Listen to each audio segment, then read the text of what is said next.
স্বাস্থ্য ও পরিবার কল্যাণ দপ্তরের উদ্যোগে বন্যা কবলিত এলাকায় শুরু হয়েছে মেডিকেল ক্যাম্প। পশ্চিম মেদিনীপুর জেলা স্বাস্থ্য দপ্তরের উদ্যোগে ঘাটাল মহকুমার বিভিন্ন এলাকায় বন্যা কবলিত মানুষদের স্বাস্থ্য পরিষেবা দিতে শুরু হয়েছে মেডিকেল ক্যাম্প।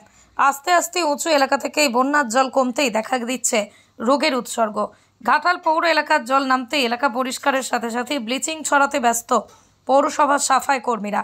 পশ্চিম মেদিনীপুর জেলার মোট 20টি মেডিকেল ক্যাম্প করা হয়েছে বলেই জানান জেলা মুখ্য স্বাস্থ্য আধিকারিক। তিনি আরও বলেন, 1 মাস ধরেই বিভিন্ন এলাকায় মেডিকেল স্টাম্প করা হবে।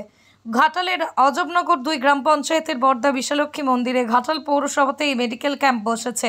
উপস্থিত ছিলেন জেলা মুখ্য স্বাস্থ্য আধিকারিক, ব্লক স্বাস্থ্য আধিকারিক, পৌরসভার চেয়ারম্যান সহ মহকুমা স্বাস্থ্য দপ্তরের আধিকারিকরা।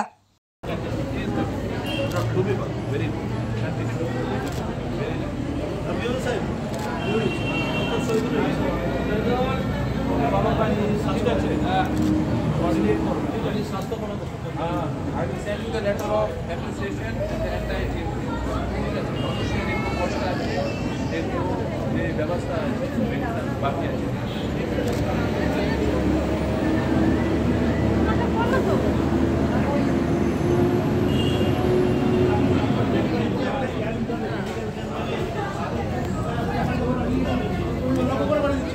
আমাদের প্রায় 8টা ব্লক হচ্ছে বন্যা দুর্গত। মধ্যে ঘাটাল সাব ডিভিশনের 5টা ব্লক আছে, এছাড়া কেশপুর আছে, নাতনটু আছে, ডেবরা আছে। সমস্ত জায়গাতেই আজকে 2টো করে মেডিকেল ক্যাম্প হচ্ছে বিভিন্ন বন্যা দুর্গত এলাকায়।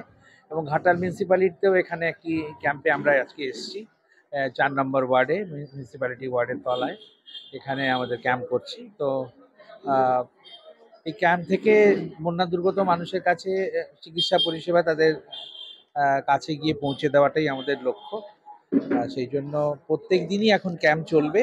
আগামী 7 দিন অন্তত আমরা তার রোস্টার বানিয়েছি এবং সেই মতো আমাদের কর্মসূচি চলছে। এটা কি একদম জেলা স্বাস্থ্য দপ্তর থেকেই? জেলা স্বাস্থ্য দপ্তর থেকেই হচ্ছে। জেলা স্বাস্থ্য এবং জেনারেল প্রশাসনের, পুলিশ প্রশাসনের সহায়তায় আজকে এখানে ডিএমএসপি স্যারেরও আসার কথা আছে, হেলথ সেক্রেটারিরও আসার কথা আছে। আমরা আশা করছি কিছুক্ষণের মধ্যে হয়তো এসে পৌঁছবেন। তো মূলত বন্যার জল কমার পর কি উপসর্গ দেখা যায়, মানুষকে কি বলবেন, কিভাবে সতর্ক থাকতে হবে? বন্যার জল কমে গেলে সবচেয়ে আগে যেটা হয় সেটা হচ্ছে যে দূষিত জল পান করার জন্য ডায়রিয়াল আউটব্রেক হয় বিভিন্ন জায়গায়। তাই আমরা আমাদের স্বাস্থ্যকর্মীদের বলেছি যে বন্যার জল কমে গেলে প্রত্যেকটি ড্রিঙ্কিং ওয়াটারের সোর্সকে ডিসইনফেকশন করতে হবে ব্লিচিং পাউডার দিয়ে। এছাড়া ভ্যালোজেন ডিস্ট্রিবিউশন হচ্ছে প্রত্যেক জায়গাতে, যাতে করে মানুষ পরিষ্কার ভালো জল পান করতে পারে এবং ডায়রিয়াল আউটব্রেক না হয়। এছাড়াও কিছুদিন পরে এই জমা জলে এডিসের মশা ডিম পাড়বে, তার থেকে ডেঙ্গি হতে পারে, ম্যালেরিয়া হতে পারে ইত্যাদি। এগুলোর জন্য আমাদের এরপরে পরিষ্কার কর্মসূচি যেটা সারা বছর ধরে চলে, এই বন্যার জল কমে গেলে আরো ইন্টেন্সিফাই করতে হবে। তাই নিয়ে পৌরসভা সদা সজাগ আছে। তারা এখানে যেমন করবে সেরকম পঞ্চায়েতগুলোতেও আমাদের দল আছে, তারা বাড়ি বাড়ি গিয়ে হাউস সার্ভে করবে এবং এই ক্লিনিং অ্যাক্টিভিটি গুলো করবে।